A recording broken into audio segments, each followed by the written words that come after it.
Hello everyone. So, if you watched my alchemy video, this is the follow-up, the explanation. You'll notice I have all these items in my inventory, and I shall just now go through and explain how everything works. So I do that really quick. Okay, so I suppose we should start off with yes, here. Okay. So we have a scoreboard objective called is boots. Here, let me list them all.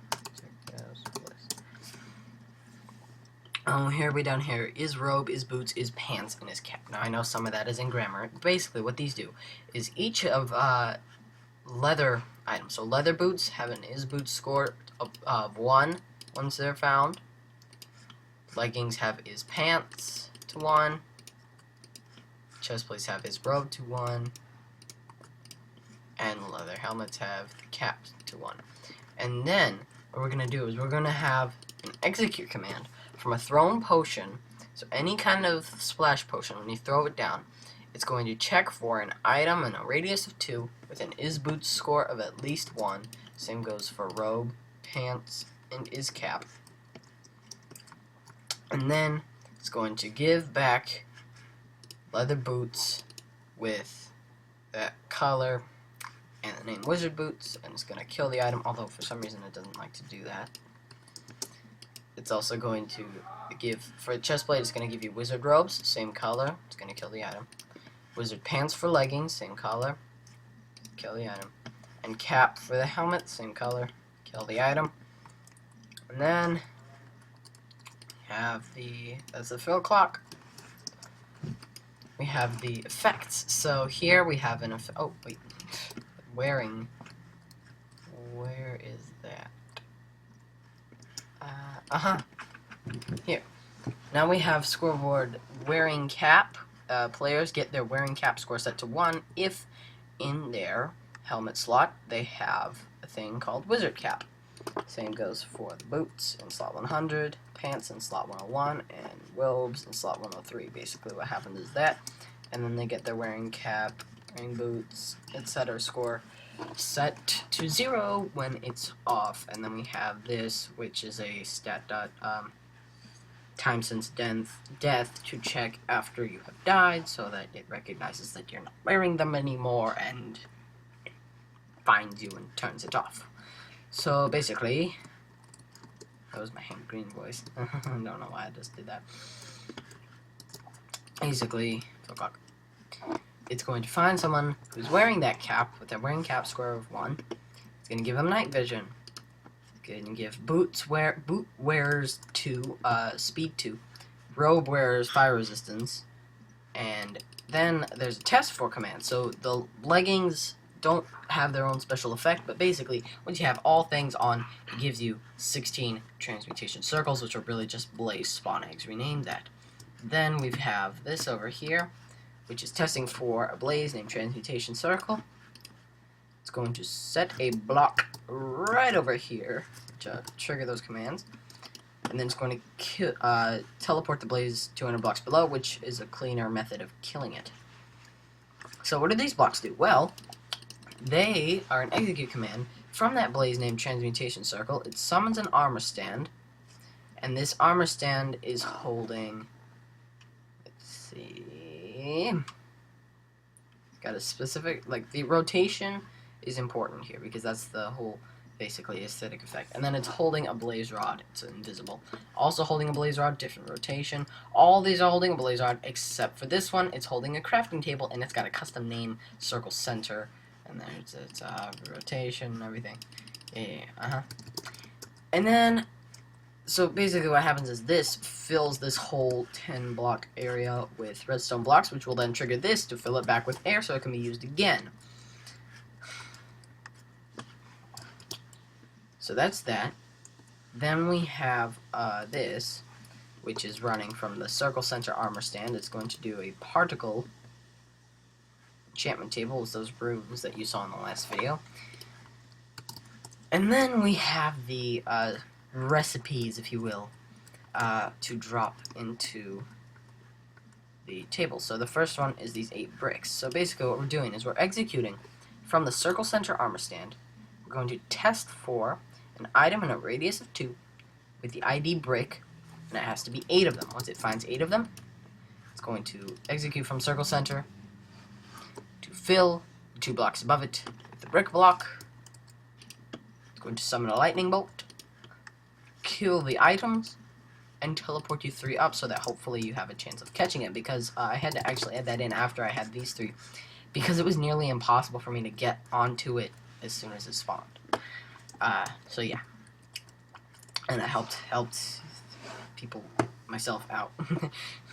And then we have this. It's the same thing, only it's checking for, as you saw, potions, just 1 potion.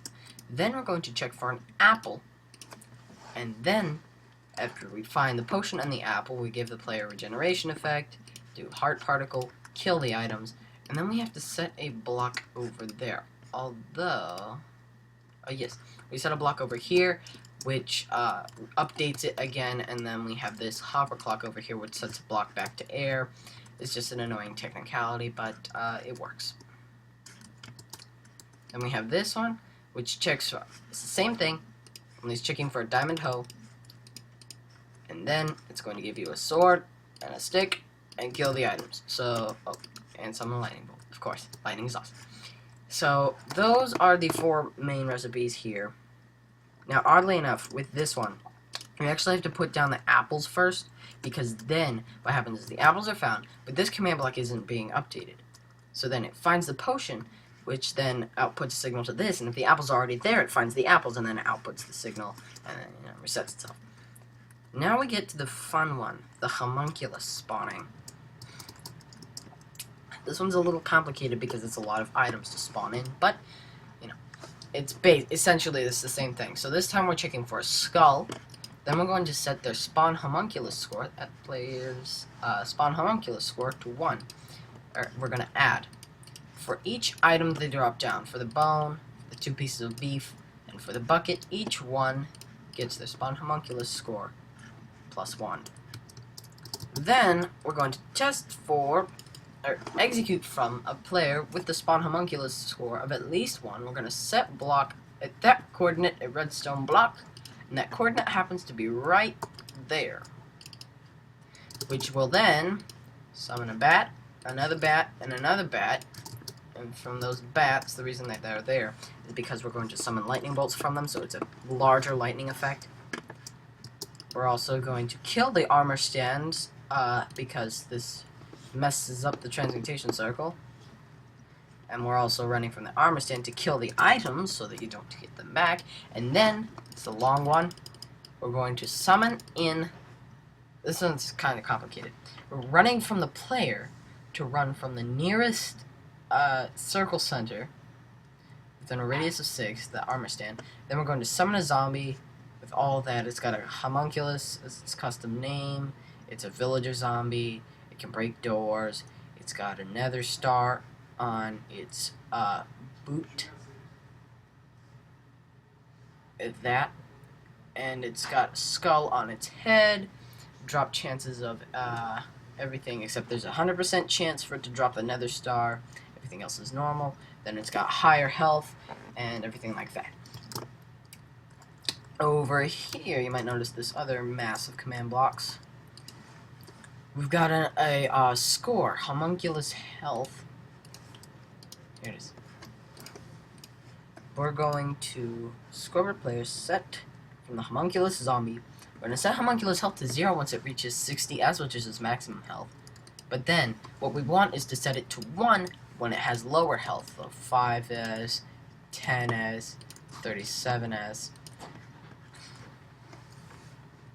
So basically, anytime it hits one of those increments, it's going to get its homunculus health score set to 1, and then we have an effect on anyone with that homunculus health score, any entity.